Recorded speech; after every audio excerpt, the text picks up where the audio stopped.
नमस्कार, मी आहे वैष्णवी कथलकर। आपण बघत आहात CTV न्यूज नजर प्रत्येक बातमीवर।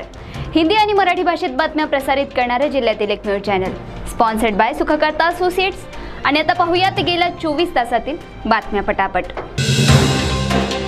चंद्रपूर जिल्ह्यात वार्तांकन करणाऱ्या मूल येथील पत्रकाराला काँग्रेसच्या नेत्याने जीवे मारण्याची तसेच परिवाराला संपवण्याची भाषा केल्याने लोकशाहीच्या चौथ्या स्तंभावर आघात करण्याचे कार्य राजकीय नेत्यांकडून केले जात असल्याचे बोलले जात आहे।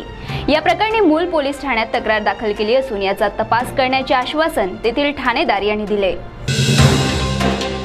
चंद्रपूर वणी आणि इतर ठिकाणी सूर्याभोवती इंद्रधनुष्य पाहायला मिळाला। चंद्राभोवती जसे खळे असतात तसेच हे असते।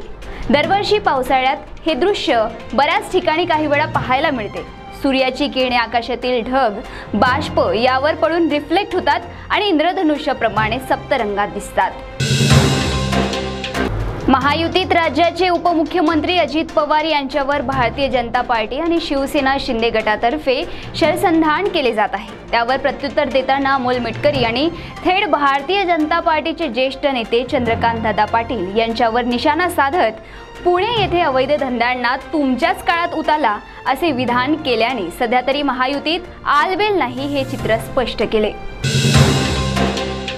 सिरोंचा तालुक्यातील असरअली येथील एक उपसरपंच हा नेहमी एका महिलेला अश्लील मेसेज करायचा, तसेच वारंवार तिच्या घरी जाऊन तिला त्रास द्यायचा। अखेरीस या महिलेने पोलीस ठाण्यात तक्रार दाखल केली। या प्रकरणात न्यायालयाने त्या उपसरपंचाला चांगलाच दणका दिला असून त्याला दंड ठोठावला आहे। धर्मय्या किष्टय्या वडलाकोंडा, वय वर्ष 45 असे या आंबट शौकीनाचे नाव आहे। चिमूर तालुक्यात रेती आणि मुरुम हे अवैध मार्गाने उत्खनन करून त्याची सर्रास चढ्या भावाने विक्री होत आहे।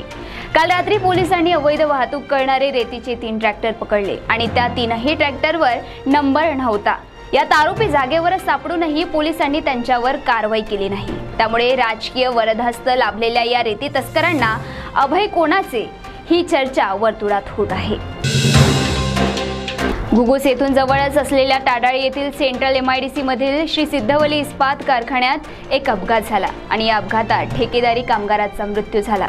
ही घटना रविवारी दुपारी 3 वाजताच्या दरम्यान घडली। शामराव ठेंगणे, वय वर्ष 42 असे मृत कामगाराचे नाव आहे।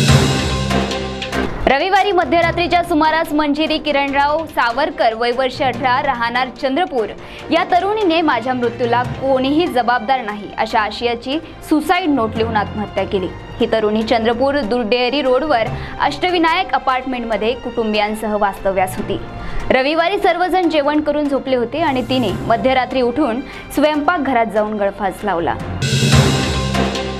नागभीड तालुक्यातील चिंदीचक परिसरात घोडाझरी जंगलात पतीने पत्नीचा गळा ओढून ती मृत झाली असे समजून तिची विल्हेवाट लावण्याचा प्रयत्न केला, परंतु त्या पत्नीला शुद्ध येताच पती आणि त्याच्या मित्रांविरुद्ध गुन्हा दाखल करण्यात आला। माहेरी गेल्यावर पत्नीला आणायला गेलेला हा पती शौचास जातो म्हणून दुचाकी एका जंगलात नेली। तिथे त्यांनी 3 मित्राच्या मदतीने तिचा गळा आवळला आणि ती मृत झाली असे समजून तिची विल्हेवाट लावण्याचा प्रयत्न केला। आरोपीचे नाव कार्तिक नाकाडे आहे। महाराष्ट्र राज्य सरकारची महत्त्वाकांक्षी योजना असलेले मुख्यमंत्री रोजगार कीर्ती कार्यक्रमाला चंद्रपूर जिल्ह्यात बँकांनी कर्ज देण्यास नकार दिल्याने अनेक युवकांचे उद्योजक होण्याचे स्वप्न भंगले आहे।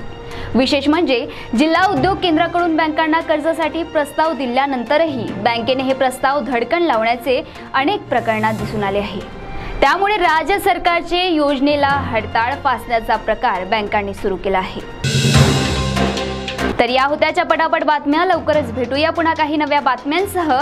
तोपर्यंत अशाच बातम्यांची अपडेट घेण्यासाठी बघत रहा विदर्भातील अग्रणी CTV न्यूज नजर प्रत्येक बातमीवर। नमस्कार।